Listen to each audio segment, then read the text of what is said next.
Halloween reminds us of a spiritual reality, that there is an evil one, Satan.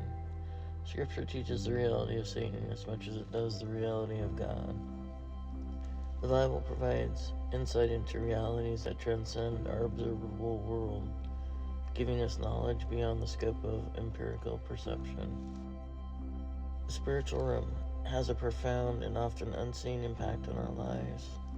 One danger is underestimating Satan. The other is seeing him behind every corner. Satan stalks like a predator, seeking whom he may devour.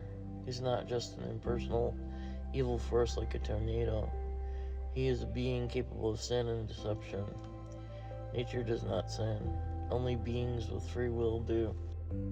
Jesus prays for his people in his prayer, "Lead us not into temptation, but deliver us from evil." A plea to be delivered from Poneros, the evil one, who seeks to sift us like wheat.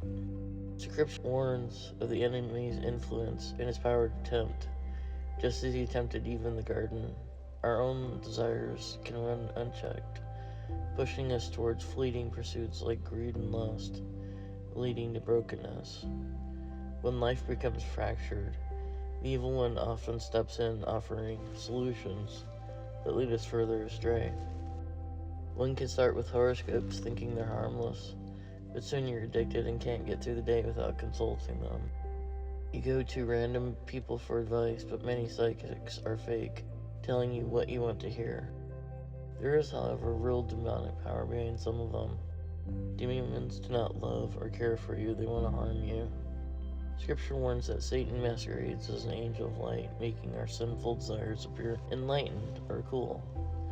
We're enticed by illusions that seem harmless or even good, but are merely temptations to substitute worldly idols in place of Christ.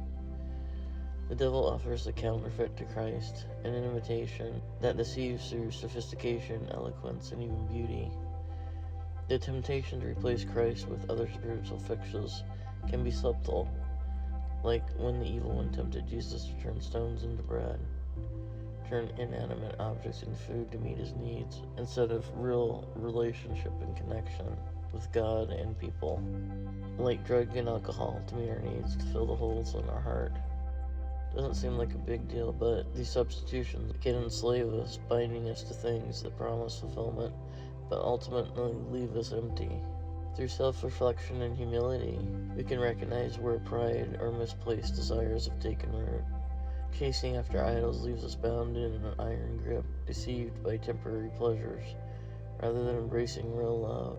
We may find ourselves striving for a sense of perfection, a constant pursuit of what we believe we must attain. Yet, in the face of Satan's craftiness, God's grace is sufficient. The enemy is real, clever, and dangerous, but we must not underestimate the power of God's love and protection.